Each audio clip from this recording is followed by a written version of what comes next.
लबों पे जिसके कभी बद्दुआ नहीं होती, बस एक माँ है जो किसी से खफा नहीं होती। नमस्कार, वेल्डन इंडिया के संग में आप सभी का बहुत स्वागत है। आज हम आपको एक ऐसी माँ से मिलवाने जा रहे हैं जिन्होंने अपने ऑटिज्म पीड़ित बच्चे की सेवा तो की ही, साथ ही ऐसे 40 बच्चों की सेवा में लगी हुई है उनके संस्था कोशिश फाउंडेशन। तो चलिए आज के संग में मिलते हैं एक माँ दीपा चौधरी जी से।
हम अभी आ चुके हैं अरगोड़ा के हाउसिंग कॉलोनी के कोशिश फाउंडेशन के प्रांगण में, और चलिए हम देखते हैं स्पेशल बच्चों की किस तरह से देखभाल की जाती है। हमारे साथ हैं कोशिश फाउंडेशन के कर्ता धर्ता श्रीमती दीपा चौधरी जी।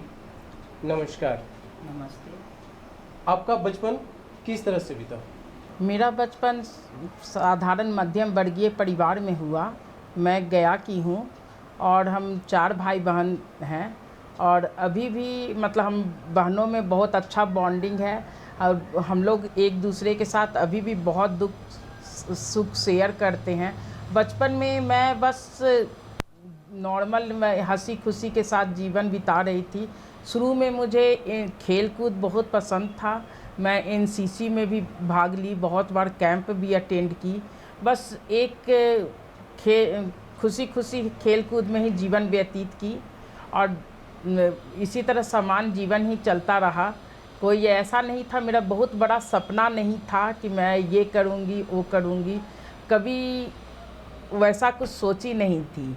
लेकिन फिर भी मैं हमेशा एक सामाजिक कार्यों में आगे रहती थी कि मुझे कुछ करना है। यदि मैं किसी को देखती थी कोई उदास है तो मैं उसका दुख शेयर करती थी, किसी को कोई मदद की ज़रूरत होती थी तो मैं उसे ज़रूर पूरा करती थी।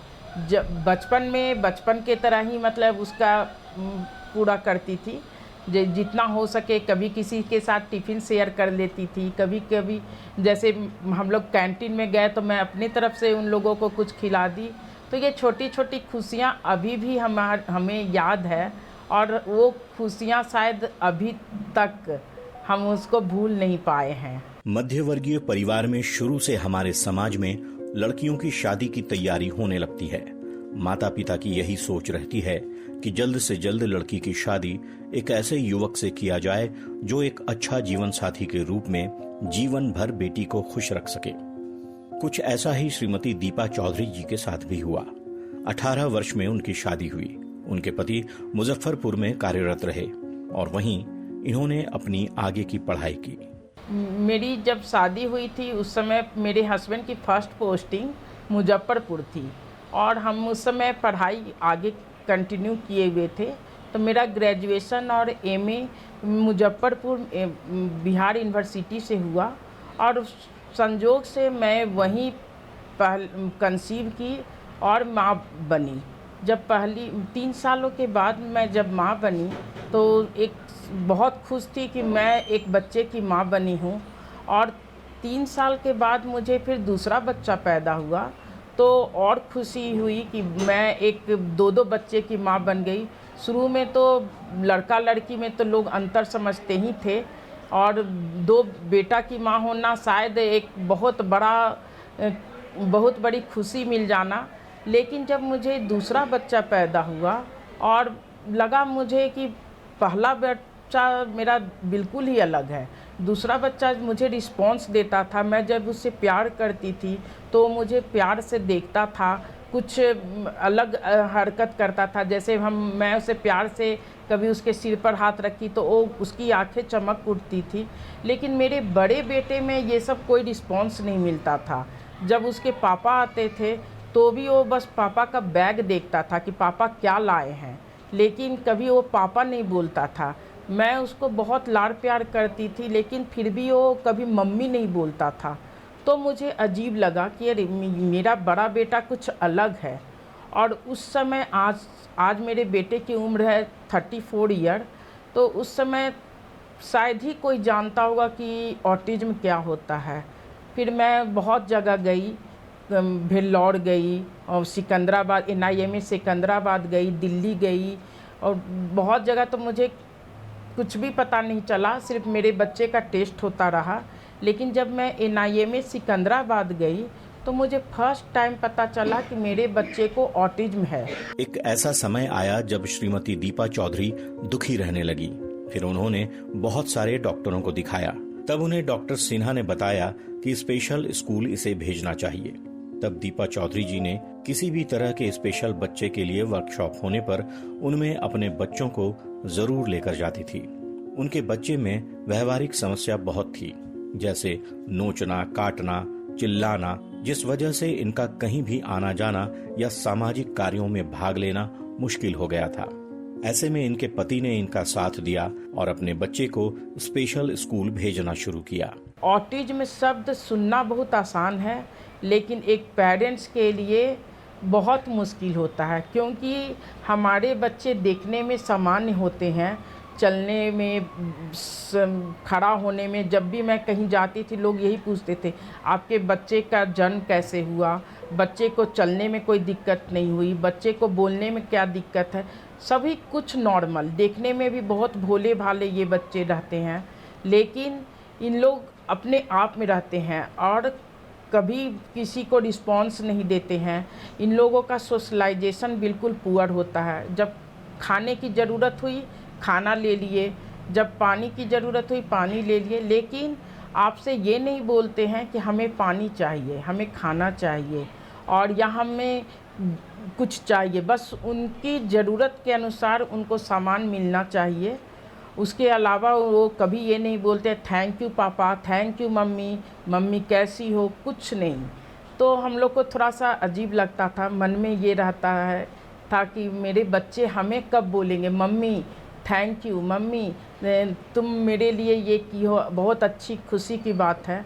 तो हमेशा यही लगा रहता था कि हम बच्चे को कैसे ठीक करें। हमारे बच्चे अपनी दुनिया में रहते थे, अपने हाथों की दुनिया में, अपने गोल गोल घूमना उनका स्टार्ट रहता था। कभी बैठे रहे तो उंगली को देखते रहे, कभी बाहर गए तो झल्लाना शुरू कर देते थे। जब मैं लोगों के बीच ले जाती थी तो वो तरह तरह की हरकतें करने लगते थे जिससे कि लोग देखें और उसके मम्मी पापा उसे वहाँ से दूर ले जाए, क्योंकि ये लोग को तेज़ आवाज़, तेज़ नाच गाना ये सब बिल्कुल ही नहीं पसंद होता था।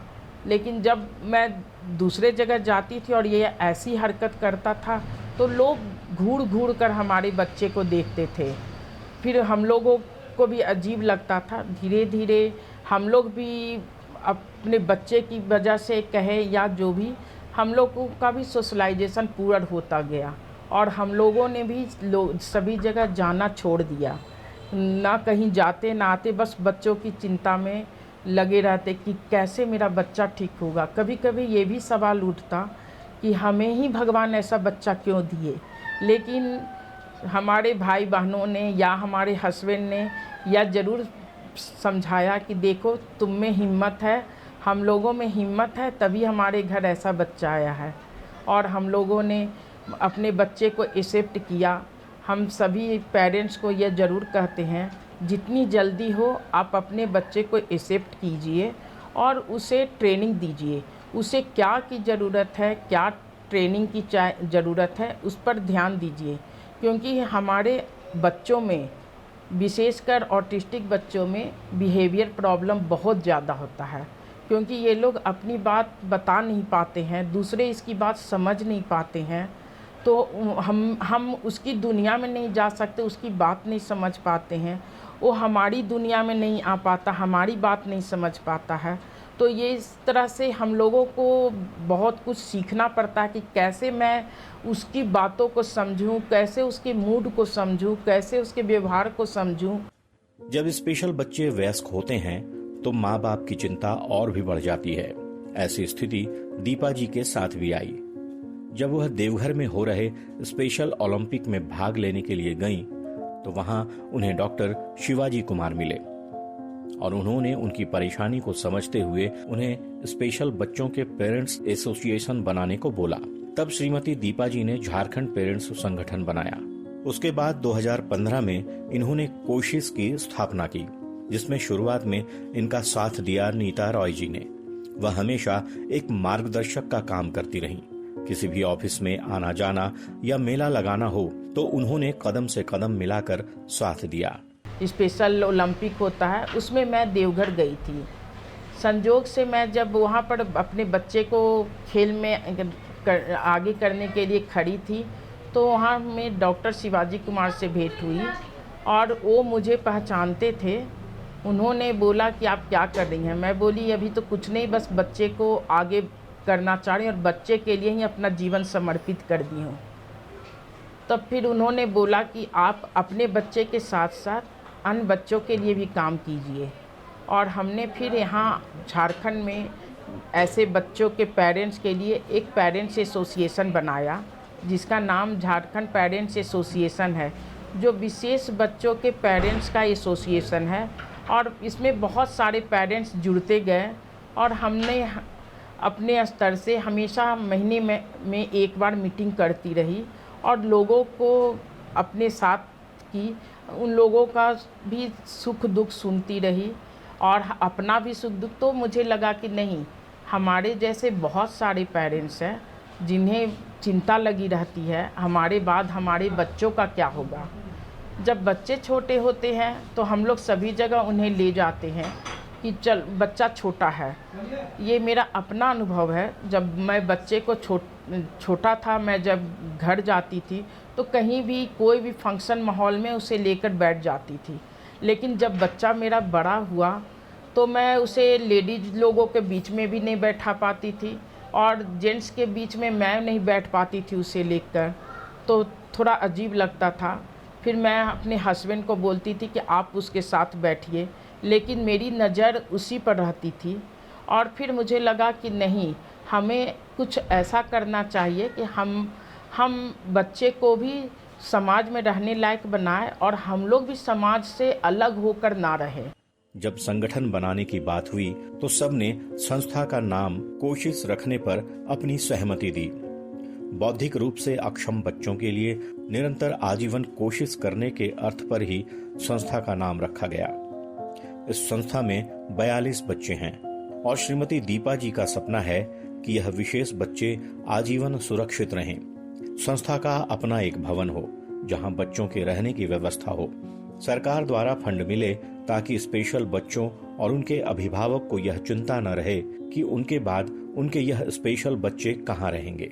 2013 में झारखंड पेरेंट्स एसोसिएशन बनाई और उसमें सभी पेरेंट्स को हम लोग इकट्ठा किए। 2015 में कोशिश की स्थापना हुई, क्योंकि उस समय हमारे बच्चे वयस्क हो गए थे और इन वयस्क बौद्धिक दिव्यांगजन को रखने के लिए यहाँ कोई भी संस्था नहीं थी। यहाँ झारखंड में, रांची क्या झारखंड में भी कोई संस्था नहीं थी।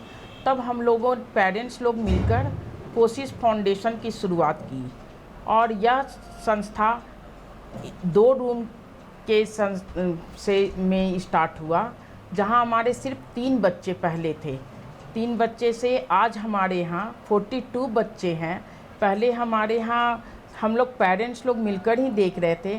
आज खुशी की बात है कि हमारे यहाँ डेली 10 से 12 लोग काम कर रहे हैं। पेरेंट्स तो है ही हैं, लेकिन 10 से 12 लोग काम कर रहे हैं। हमारे यहाँ आज हम लोग एक अच्छे सेंटर हम कोशिश का हो गया है, जिसमें कि occupational therapist, speech therapist, physiotherapy और स्पेशल एजुकेटर तो एनी टाइम देखते, मतलब कोशिश के टाइम में जब भी होता है वो लोग देखते हैं।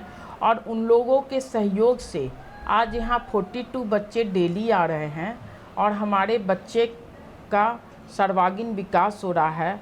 हमारे बच्चे को एक अच्छा माहौल मिल रहा है, जिसमें कि हमारे बच्चे को भी खुशी होती है। अपने ये लोग साथी बना लिए हैं। हमारे वयस्क बौद्धिक दिव्यांगजन वोकेशनल ट्रेनिंग ले रहे हैं, जिसमें पेपर बैग बनाते हैं, पेपर प्लेट बनाते हैं, पूजा का बत्ती बनाते हैं और दिया भी कलर करते हैं।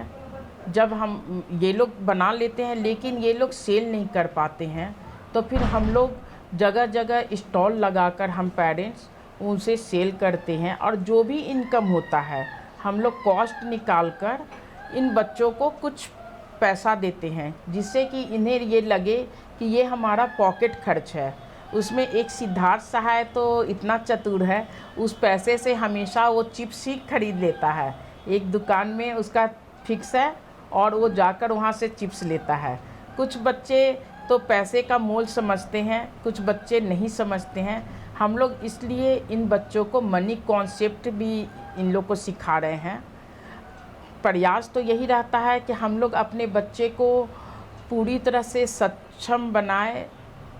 इन लोगों को हम लोग सेल्फ एडवोकेसी का भी ट्रेनिंग दे रहे हैं, ताकि हमारे बच्चे में भी ये आए कि हमें कैसे रहना है। हम लोगों ने सेल्फ एडवोकेसी का भी 7 सप्ताह का ट्रेनिंग बच्चों को दिया और हम लोग बहुत जगह बिग बाज़ार में ले गए, वहाँ इन लोगों को शॉपिंग करना भी सिखाया। विशेष रूप से स्पेशल बच्चों में 4 श्रेणी देखी जाती है। 85% बौद्धिक अक्षम बच्चे ऐसे होते हैं जो 6ठी कक्षा के स्तर तक शैक्षणिक कौशल हासिल कर सकते हैं। यह काफी हद तक स्वतंत्र होकर अपनी आजीविका कर सकते हैं। दूसरे 10% ऐसे बौद्धिक अक्षम बच्चे होते हैं जो मध्यम रूप से बौद्धिक अक्षमता के शिकार रहते हैं। यह स्वयं की देखभाल कर सकते हैं, कौशल विकास प्राप्त कर यह सफलतापूर्वक अपने जीवन में कार्य करने की क्षमता रखते हैं।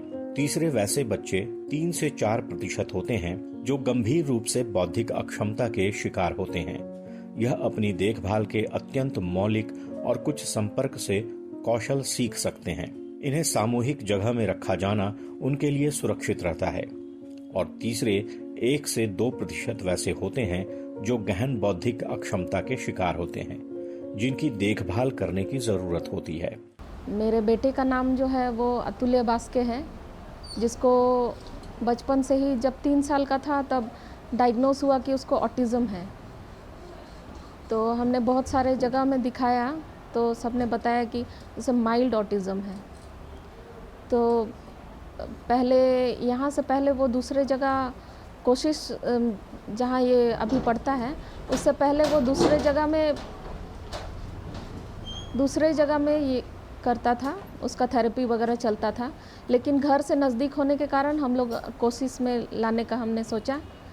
यहाँ पर बहुत अच्छा बच्चों का ट्रीटमेंट हो रहा है, बहुत अच्छी थेरेपी चल रही है इन लोगों की, और हम यहीं पर सारा अभी ट्रीटमेंट वगैरह करवा रहे हैं, डॉक्टर से दिखवा रहे हैं और सब थेरेपी वगैरह यहीं पर चल रही है। तो और जो भी वोकेशनल थेरेपी वगैरह यहीं पर होता है।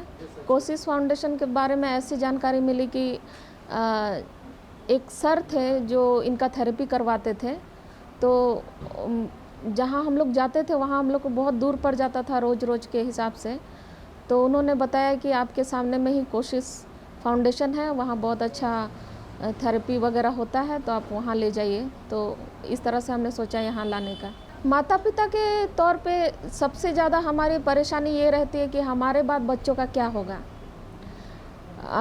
हम लोग जब तक हैं स्वस्थ हैं तब तक हम लोग इनके पीछे दौड़ धाप कर पा रहे हैं, लेकिन हमारे पीछे क्या होगा उसके बारे में सरकार को सोचना चाहिए कि इन बच्चों का क्या कर सकते हैं।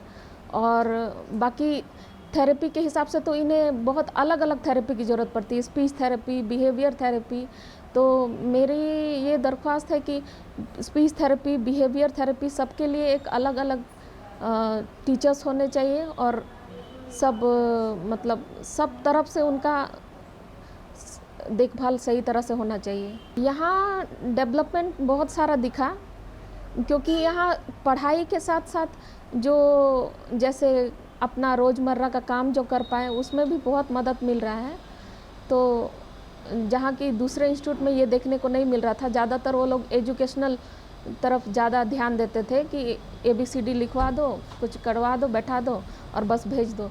लेकिन यहाँ पर बाकी चीज़ भी जैसे नाच गाना कुछ भी जो जिसमें उसको इंटरेस्ट है, जैसे कि मेरा बेटा वहाँ राजभवन में जब ये हुआ था, कंपटीशन हुआ था, वहाँ तो राज्यपाल के द्वारा उन्हें ये मिला था, प्राइज़ मिला था, क्योंकि वो ड्राइंग बहुत अच्छा करता था। तो उसका सारा श्रेय मैं कोशिश को देना चाहूँगी। उन्होंने उसके प्रतिभा को जाना और वैसे जगह में हमें प्रोत्साहित किया ले जाने के लिए। तो ये सब हमें प्रोत्साहन बहुत मिला कि इसमें ये डेवलपमेंट होना चाहिए, तो इसको वहाँ ले जाइए, यहाँ ले जाइए। ये सब जानकारी हमें यहीं से मिली।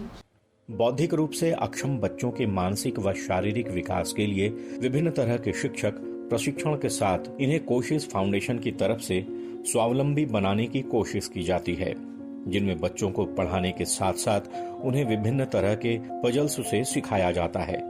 कागज का प्लेट, लिफाफा, थैली, दिया आदि सामान बनाने के प्रशिक्षण दी जाती है। मैं इस स्कूल में लगभग 6 वर्षों से स्पेशल एडुकेटर के रूप में काम कर रहा हूँ। मैंने इस फील्ड को ज्वाइन करने से पहले मैंने 2 ईयर का डिप्लोमा कोर्स जो स्पेशल एजुकेशन से किया हूँ। उसके बाद तुरंत बाद इस फील्ड में मैं जुड़ा हूँ और वर्तमान में मैं अभी NIVS के बच्चों को देखता हूँ जो क्लास 3, 5, 8 में जो बच्चे पढ़ पाते हैं, वैसे बच्चों को हम लोग NIVS के थ्रू एग्ज़ाम देकर बोर्डिंग तक पढ़ाने का कार्य कर रहे हैं। जैसा कि हमारे स्कूल में विभिन्न तरह के बच्चे हैं, किसी को स्पीच की नीड है, तो किसी को ऑक्युपेशनल की, तो किसी को वोकेशनल ट्रेनिंग की, तो किसी को पर्सनल। तो हम लोग बच्चों को ज़रूरत के अनुरूप हम लोग प्लान तैयार करते हैं और गोल टारगेट करके हम लोग कार्य कर रहे हैं। जैसे किसी बच्चे का स्पीच डिले तो है तो हम लोग कोशिश करते हैं कि उसका सकिंग ब्लोइंग एक्सरसाइज करवाएं, माउथ एक्सरसाइज करवाएं और बच्चों को वोकलाइजेशन करवाएं, विभिन्न तरह के वर्ड का प्रयोग करवाएं। अल्फ़ाबेट रीडिंग हो गया, नंबर कॉन्सेप्ट रीडिंग हो गया, बेसिक जो शब्द यूज़ करते हैं उसको बार बार प्रयास करवाते हैं। हम लोग 2 ईयर कोर्स करने के बाद एक उम्मीद होता है कि कहीं जॉब करें। हम लोग का कोर्स में ही है कि स्पेशल एडुकेटर बनने के बाद कोई स्पेशल स्कूल में, गवर्नमेंट, प्राइवेट, NGO कहीं भी हम लोग को जॉब मिलता है। तो कोर्स करने के बाद हमने अप्लाई किया, इंटरव्यू दिया। उसके बाद 2018 से अभी तक हम स्पेशल एडुकेटर के रूप में कार्य कर रहे हैं। क, ख, ग, घ, अंगा, च, छ, ज, छ, सबसे पहले तो इन बच्चों के साथ तो चैलेंजेस हम लोग को बहुत सारा मिलता है और हर बच्चे का समस्या भी अलग अलग होते हैं और समस्या अलग अलग होने के बावजूद भी इन बच्चों के साथ इन लोग को जो भी ज़रूरत है, जो भी इन बच्चों के अच्छाई और बुराई हम लोग को सबसे पहले तो जानना होता है। जो भी इनमें खराबी है उसको हम लोग को सुधारना है और जो भी अच्छाई है उसी को हम लोग को आगे लेके चलना है, जिससे हम लोग इन बच्चों को समाज के साथ जोड़ सकें। जैसे बहुत सारा एक्टिविटी वगैरह बच्चे करते हैं। और बच्चे को स्पेशल एजुकेशन के साथ साथ हम लोग डेली लिविंग सिखाते हैं, ग्रोस मोटर, फाइन मोटर सारे कुछ करते हैं। बच्चे खेल कूद भी करते हैं। जो बच्चे खेल कूद में हैं उन लोग को खेल सिखाते हैं। जो काम करते हैं उनको वोकेशनल ट्रेनिंग देते हैं। वोकेशनल ट्रेनिंग के द्वारा ये बच्चे समाज को अपना योगदान देते हैं। माता पिता से यही अनुरोध है कि इन बच्चों से हम लोग को डरना नहीं है। इन अब जैसे भी हैं इन बच्चों के साथ हम लोग अगर संयम रख के काम करें तो इन बच्चों के साथ अच्छा से हम लोग काम सिखा भी सकते हैं और ये बच्चे भी अच्छे से जीवन यापन कर सकते हैं। सबसे पहले बच्चों को तो इन बच्चों में अटेंशन का बहुत प्रॉब्लम होता है, तो सबसे पहले इन बच्चों को अटेंशन पे काम किया जाता है। अटेंशन के लिए बच्चों को बैठने सिखाया जाता है। बैठने के बाद इनको खिलौने वगैरह दे के, पजल्स वगैरह दे के इन लोग को आई कांटेक्ट के द्वारा इन लोग का आँखों और हाथों का समन्वय बहुत कम होता है।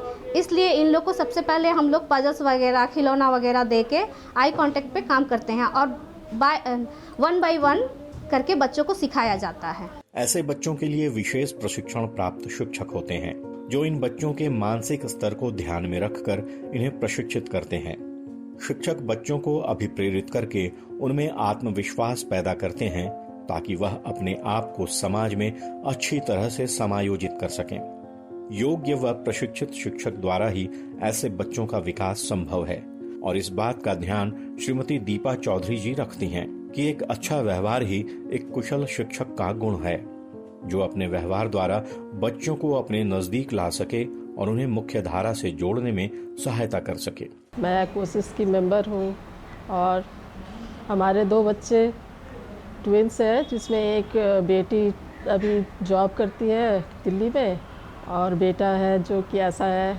ऑटिस्टिक है। इसको लेकर के मैं यहाँ पर हूँ और बहुत तकलीफ़ से मैं इसको लेकर दोनों को लेकर आगे बढ़ी। बहुत स्ट्रगल की मैं ये लोग दोनों को लेकर के। बेटी को पढ़ाने के लिए बेटा को देख नहीं पाती थी, लेकिन बाद में जब उसको खड़ा करी तब अब बेटे के पास नज़र रख पा रही हूँ। सब मेंबर लोग मिल करके यहाँ पर अपना कोशिश खोले जो कि यहाँ पर मेरे बच्चे यहाँ पर कोशिश में ही बहुत अच्छे हैं और उसके बाद भी अभी भी आगे क्या करें इसके लिए तो आप ही लोग का साथ हो सकता है कि हम आगे बच्चे को क्या कर सकते हैं। बहुत ज़्यादा हाइपर है वो, बहुत ज़्यादा हाइपर है जिसके चलते हम कहीं बाहर उसको ले करके जा नहीं पाते हैं। और भी इसके बाद भी और भी मतलब है कि उस बहुत तरह का मतलब प्रॉब्लम उसके साथ होता है ले करके जाने में, क्योंकि वो एडजस्ट नहीं कर पाता है बहुत जगह, जिसके चलते हमको उसके लेकर अकेले मैं अकेली सिंगल मदर हूँ। मेरे साथ मेरी बेटी है बस, और कोई नहीं। ऐसे इसी तरह से मैं देखभाल कर रही हूँ उसका।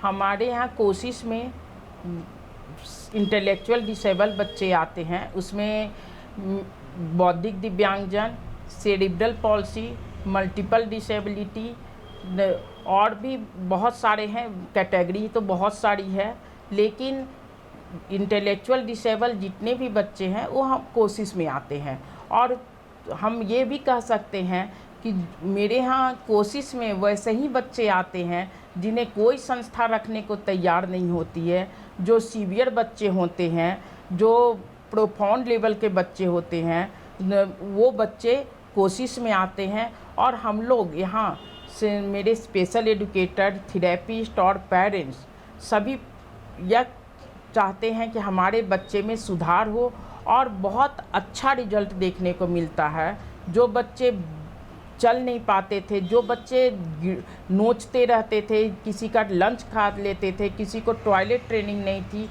वो सब ट्रेनिंग यहाँ हम लोग देते हैं और जिससे कि बच्चे में सुधार होता। हम लोग सभी से यही कहते हैं कि आप बच्चे को पढ़ने लिखने पर उतना फोकस नहीं कीजिए। सबसे पहले तो आप बच्चे को डेली रूटीन सिखाइए, जैसे कि टॉयलेट ट्रेनिंग होना चाहिए।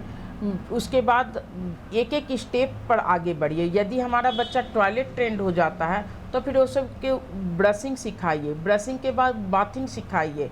फिर उसके बाद हम लोग उसको कपड़े पहनने का ज्ञान देते हैं कि कैसे कपड़ा चेंज करना चाहिए, कि प्राइवेसी मेंटेन करना चाहिए, खुद से खाना कैसे खाना चाहिए। मतलब हम लोग प्रत्येक दिन यही सोचते हैं कि हम लोग एक गोल प्लान सेट करते हैं कि ये अभी बच्चे में क्या आता है, क्या है और आगे क्या कैसे करना है। यदि बच्चा खुद से खा रहा है तो फिर हम लोग कोशिश करते हैं कि बच्चा खाना लेकर खाना सीखे। बच्चा खाना भी खा लेता है तो उसके बाद प्लेट धोना सीखे, क्योंकि हम लोग ये भी ध्यान में रखते हैं कि बच्चे अपना सब कुछ देखभाल कर सके। हमारे देश में वैसे तो बहुत से लोग हैं जो समाज के प्रति अपने दायित्व को समझते हैं और जिस समाज में वह रहते हैं उसे कुछ देना चाहते हैं। बचपन से अगर मन में समाज के प्रति ऐसी भावना हो और वह एक नारी हो तो फिर घर परिवार से मिले हुए अनुभव, समाज से सीखे हुए गुण, ऐसे बच्चों के प्रति सहानुभूति, सही सोच हो तो वह बौद्धिक अक्षमता वाले बच्चों के व्यवहार को जरूर समझकर प्रशिक्षित कर सकता है। मेरी बेटी का जो प्रॉब्लम है वो डाउन सिंड्रोम है। वो एक जेनेटिक डिजॉर्डर है, वो कभी ठीक नहीं हो सकती, दवाई से ठीक नहीं हो सकती। उसका थोड़ा स्टिमुलेशन हमेशा चाहिए, जैसे कि थेरेपी, जैसा कि स्पीच थेरेपी है, ऑक्यूपेशनल थेरेपी है, उसका स्पेशल एजुकेशन है। उस वजह से वो थोड़ा इम्प्रूवमेंट अभी हो रहा है। अब हम लोग एक्चुअली यहाँ के नहीं हैं, हम लोग भुवनेश्वर से हैं, लेकिन हम जो यहाँ आए सोनेक्सी के लिए स्कूल ढूंढ रहे थे। गूगल के सर्च के माध्यम से हम लोग उस स्कूल के बारे में हमको पता चला। यहाँ पे 7-8 बच्चे हैं जो सबके चैलेंजेस अलग अलग हैं कि कोई कम बोलता है, कोई फिजिकली चैलेंजेस है लेकिन मेंटली वो स्ट्रॉन्ग है, कोई बोल नहीं पाता है, किसी को एक्सप्रेस करने में दिक्कत होती है। तो सबके लिए अलग अलग तरह का पढ़ाना पड़ता है और इंडिविजुअल सबके लिए अलग अलग तरह से ट्रीट करना पड़ता है कि किसकी क्या नीड है, उस अनुसार उसे कन्विंस करना पड़ता है। और सबका मनोवृत्ति एक जैसी नहीं होती है। कभी किसी का कोई टाइम में मूड होता है पढ़ने का, खेलने का, कभी किसी बच्चे का कोई और टाइम होता है, किसी का सीज़न के मुताबिक मूड स्विंग होता है, किसी का कंपनी के हिसाब से मूड स्विंग होता है। सबको उसी हिसाब से देखना पड़ता, केयर करना पड़ता है और उसी अनुसार बच्चों को पढ़ाते हैं। हाँ, यहाँ इसका एक विशेष तरह का ट्रेनिंग लेना पड़ता है, लेकिन मैंने लिया नहीं है। ये मेरा बचपन से ये मेरा रहा है कि दुनिया के लिए तो लोग अपने लिए तो सब करते हैं, लेकिन दुनिया के लिए क्या। और ये मेरे बचपन से मेरे अंदर था कि हाँ, बच्चे हमारे भविष्य हैं और इसके लिए हमें कुछ करना चाहिए। तो ये मेरे अंदर एक जो जुनून रहा है, उसके बारे में जानो, समझो, उसको आगे बढ़ाओ। उसके लिए ये अपने आप ये गॉड गिफ्टेड रहा है कि मुझे इन सब चीज़ों में ज़्यादा इंटरेस्ट रहा है और मैं इन सब चीज़ों में हमेशा से कार्यरत रही हूँ। यहाँ मैं 2017 में आई हूँ और मैं इसके पहले पटना में रहती थी। रोडीज़ बच्चों के लिए मैंने काम किया है। वहाँ पे रोडीज़ बच्चे मैंने देखा है कि वो लोग तरह तरह से उल्टी सीधी हरकतें करते हैं, लेकिन जब उन लोगों से बात करती थी तो पता चलता था कि उन लोगों की गलतियाँ नहीं हैं, उन्हें कोई सिखाने वाला नहीं होता, इसलिए उनसे ऐसी गलतियाँ होती है। तो उन लोगों को मैं काफ़ी ट्रेन किया, उन लोगों में काफ़ी सुधार मैंने देखा। फिर मैं 2017 में जब रांची आई तो मुझे पता चला इस स्कूल के बारे में। मैं उस वक्त कहीं कांटेक्ट में नहीं थी, तो फिर यहाँ स्पेशल चाइल्ड बच्चों के बारे में पता चला तो मैंने फिर यहाँ ज्वाइन कर लिया। 2019 में मैंने ज्वाइन किया यहाँ पे। बौद्धिक रूप से अक्षम बच्चे सामान्य बच्चों के मुकाबले धीमी गति से किसी भी चीज को सीखते हैं, इसीलिए धीरे धीरे इनका आत्मविश्वास जगाकर पढ़ाना चाहिए। इनको ऐसे कार्य सिखाना चाहिए जो वह स्वतंत्र रूप से कर सके तथा अपना जीवन यापन कर सके। सबसे पहले ऐसे बच्चों को रोजमर्रा के आवश्यक कार्य जैसे शौचालय जाना, शौचालय से आकर हाथ धोना, दांत साफ करना, नहाना, कपड़े पहनना, खाना खाना, ऐसे आवश्यक कार्यों को सिखाकर इनका आत्मविश्वास बढ़ाना चाहिए। ऐसे बच्चे जिस घर में रहते हैं वहाँ परिवार का सहयोग सबसे ज़रूरी है। यदि परिवार में स्पेशली पति का सहयोग हो तो बच्चे में बहुत सुधार होता है, क्योंकि हमारे बच्चे बोलते नहीं हैं लेकिन समझते सभी कुछ है। यदि घर में लड़ाई झगड़ा होता है तो उस बच्चे में बहुत ज़्यादा दिक्कत होती है, वो लोग डरा सहमा रहता है और कुछ सीखने की उतनी इच्छा नहीं होती है। लेकिन यदि मम्मी पापा दोनों सहयोग करें तो बच्चे में बहुत ज़्यादा सुधार होता है और बच्चे में बहुत कुछ देखने को मिलता है कि वो लोग बहुत कुछ सीख सकते हैं, क्योंकि मम्मी कुछ सिखा रही है तो पापा कुछ और सिखा सकते हैं। पापा उसको बाहर ले जाते हैं, पापा उसको बाहर का दुनिया दिखाते हैं, तो मम्मी उसको घर का ट्रेनिंग देती है, मम्मी उसको घर के कामों में सिखाती है। तो बहुत कुछ परिवार के सहयोग से ही होता है। और समाज का सहयोग, समाज में पहले तो कोई सहयोग नहीं था, क्योंकि मैं जब भी नोटिस करती थी कि जब भी बाहर जाती थी तो लोग हमारे बच्चे को देखकर फुसफुसाते थे, कुछ अजीब अजीब बातें करते थे। वो शब्द मैं अपने मुंह से यहाँ पर नहीं बोल सकती हूँ क्योंकि मुझे अच्छा नहीं लगता है। लेकिन अभी समाज में भी अवेयरनेस आया है। पहले लोग बच्चे को घर में बंद रखते थे तो लोग जानते नहीं थे ऐसे बच्चे को। अभी तो लोग में अवेयरनेस आया है, लोग पेरेंट्स भी सभी जगह लेकर जाते हैं, तो समाज में भी अवेयरनेस आया, समाज के लोग भी सहयोग करते हैं और समाज का सहयोग होता है तो हम पेरेंट्स को भी अच्छा लगता है कि हमारे बच्चे को कोई लोग दुत्कार नहीं रहा है, हमारे बच्चे को लोग समाज में अपना रहे हैं।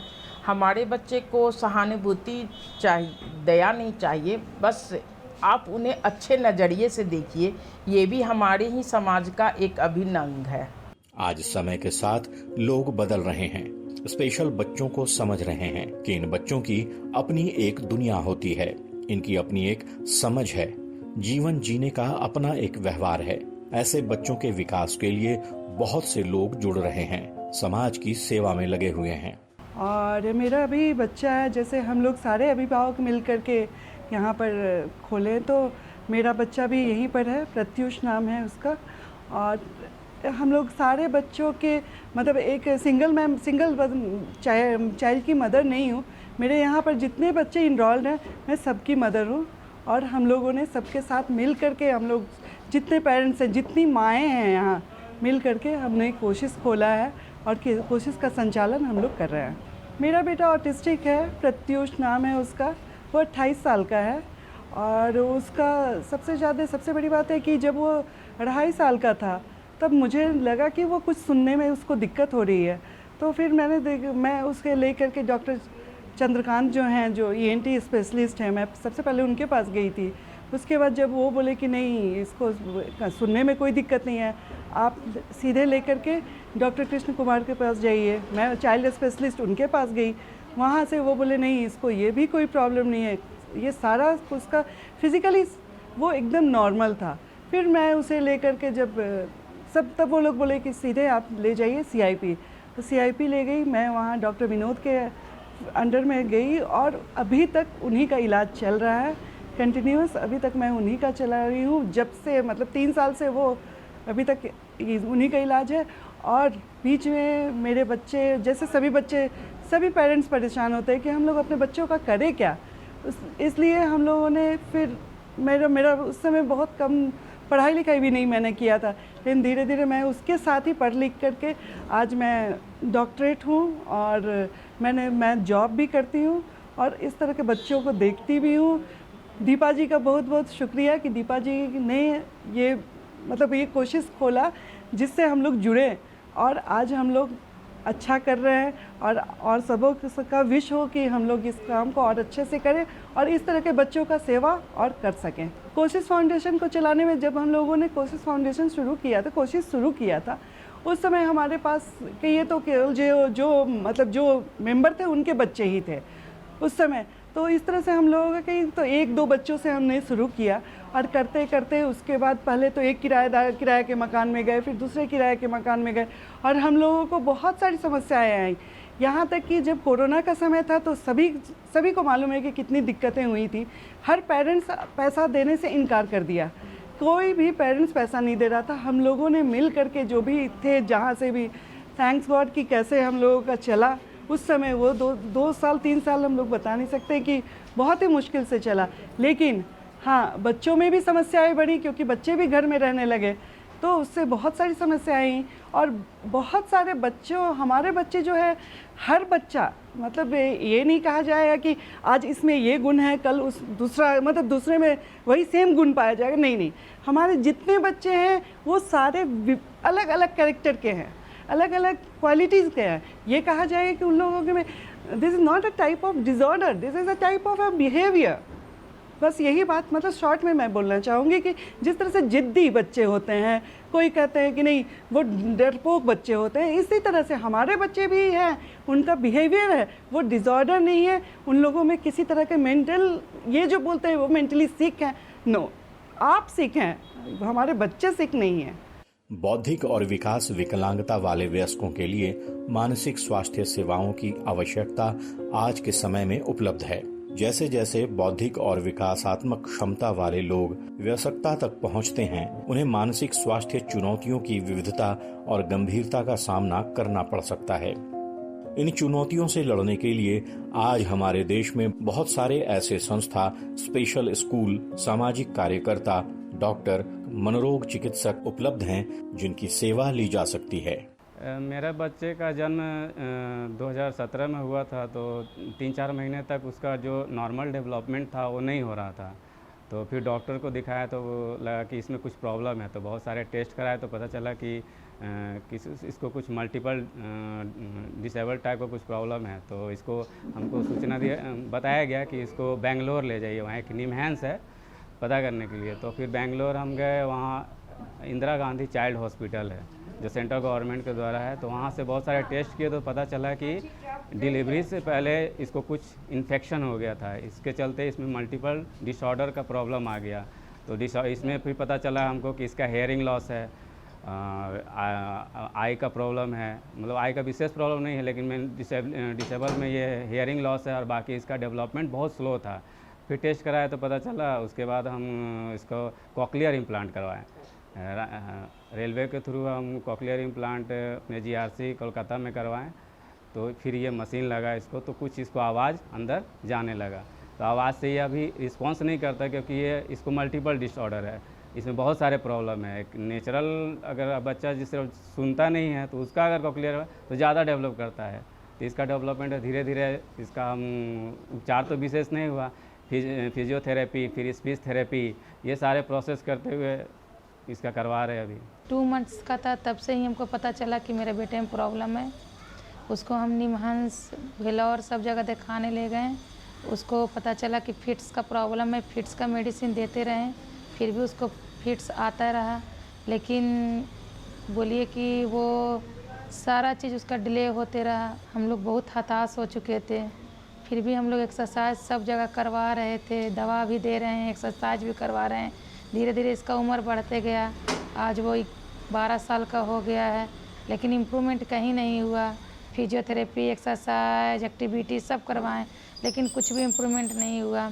सब जगह जाते थे तो आधा घंटा 1 घंटा का क्लास देता था और फिर उसको घर में हम ले आते थे और बोला जाता था कि एज ए मदर आपको ही करना है, आपको ही करना है। फिर भी मेरे ऊपर भी जिम्मेदारी था, घर है, बच्चे हैं, हस्बैंड है, मैं भी उतना टाइम नहीं दे पाती थी। फिर भी जहाँ जहाँ हमको पता चला लेके फिजियोथेरेपी, एक्सरसाइज सब जगह जाते थे। फिर हमको बाद में कोशिश स्कूल के बारे में पता चला। हमको यहाँ से बहुत सारा हिम्मत मिला क्योंकि बच्चा को देखने वाला कोई नहीं था। मेरी सास भी डेट कर चुकी थी। यहाँ हमको एक मतलब कि रोशनी मिला, यहाँ हमको इतना सपोर्ट मिला कि मेरे बच्चे 9 बजे आते हैं, उसको 2 बजे छुट्टी मिलता है। वहाँ हम जो भी काम करते थे, बच्चा को एक्सरसाइज करवा के 1 घंटा में ले आते थे और फिर रूम में बंद करके अपना काम करते थे। लेकिन यहाँ हम जानते हैं कि मेरे बच्चे में बहुत डिले है, बहुत धीरे धीरे उसको में इम्प्रूवमेंट हो रहा है, लेकिन इम्प्रूवमेंट हो रहा है।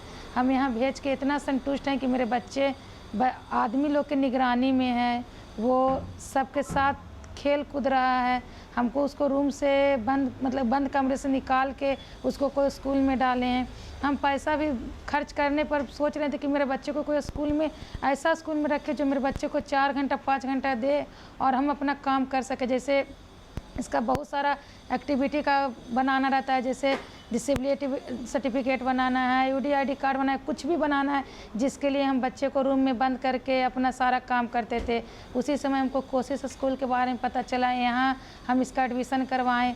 अब यहाँ हमको 9 से 2 बजे तक रखता है और हम फ्री होके अपना काम करते हैं। और यहाँ ऐसा नहीं कि इम्प्रूवमेंट नहीं हो रहा है, यहाँ इम्प्रूवमेंट भी हो रहा है। उसका धीरे धीरे स्पीच आ रहा है और वो अपना टाइम जानता है कि हमको 9 बजे स्कूल जाना है। वो उठता है, तैयार होता है, शूज पहनता है, उससे जानता है कि हमको पापा छोड़ने जाते हैं तो वो पापा के पास जाता है, पापा को जाने के लिए बोलता है, अपना बैग का इंतज़ार करता है, अपना बैग लेता है।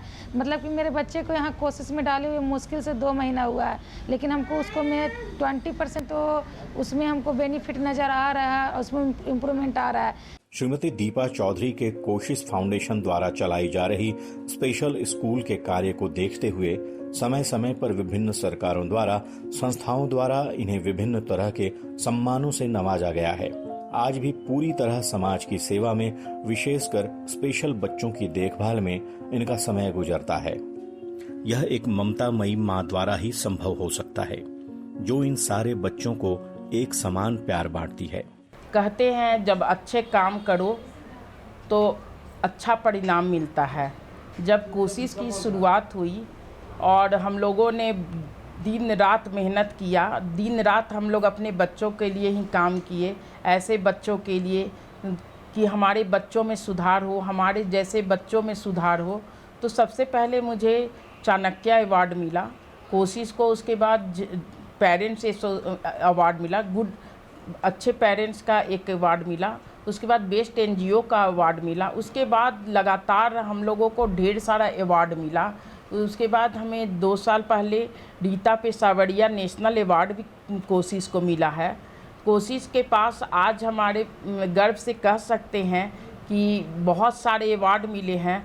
जिस माँ को कोई जानता नहीं था, आज उस माँ को पूरा दुनिया नहीं लेकिन हाँ बहुत लोग जानते हैं, एक अच्छी पहचान मिली है।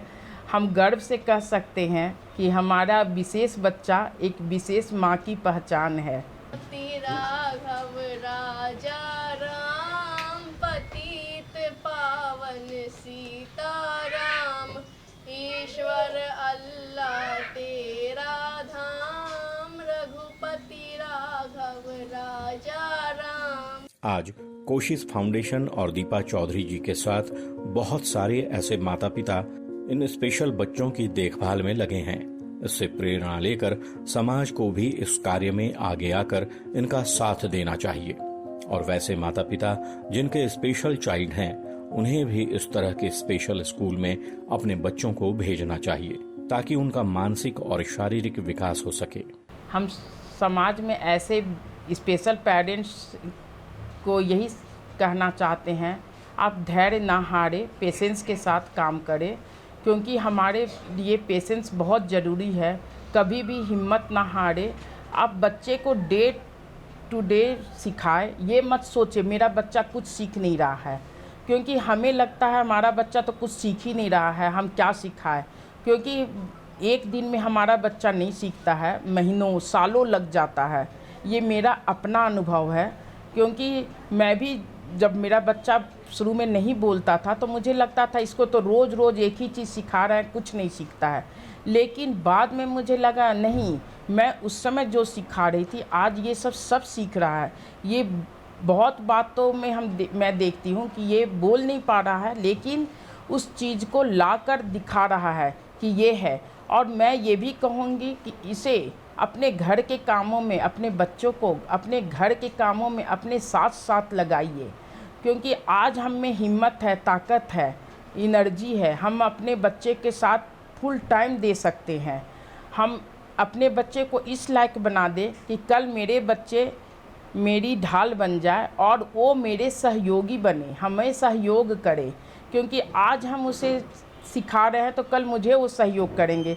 आज मैं ये कह सकती हूँ मेरा बच्चा घर में मेरा बहुत कुछ हेल्प कर देता है, जैसे सुबह में घर के कामों में, किचन के कामों में बहुत हेल्प हो जाती है। जिस दिन वो लेट से सोता है या वो बीमार हो जाता है तो मुझे लगता है मेरा तो हाथ पैर टूट काम नहीं कर रहा है। तो इसलिए मैं ज़रूर कहूँगी कि अपने बच्चे को धीरे धीरे ही सही, लेकिन डे टू डे ही सिखाइए। आपको महीनों सालों लग जाएगा, लेकिन आप सिखाइए। कोशिश करना ही कोशिश का काम है और उसी ही आप आगे बढ़ाइए, तभी आपका बच्चा कुछ सीखेगा और आपको लगे कि मेरा बच्चा कुछ नहीं सीख रहा, लेकिन आपको एक दिन रिजल्ट ज़रूर मिलेगा कि मेरा बच्चा बहुत कुछ सीख गया है, वो मेरा सहयोग कर रहा है, मेरा साथी है।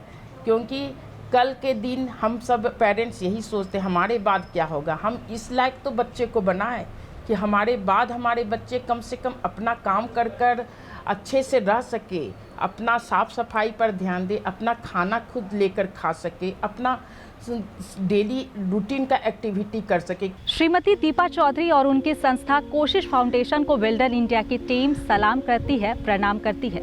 वो इसी तरह बौद्धिक अक्षमता वाले बच्चों की सेवा करती रहे और लोग उनसे प्रेरणा लेकर सामाजिक कार्य में बढ़ चढ़कर उनकी मदद करें। इसी आशा के साथ इस अंक से लेते हैं विदा। नमस्कार।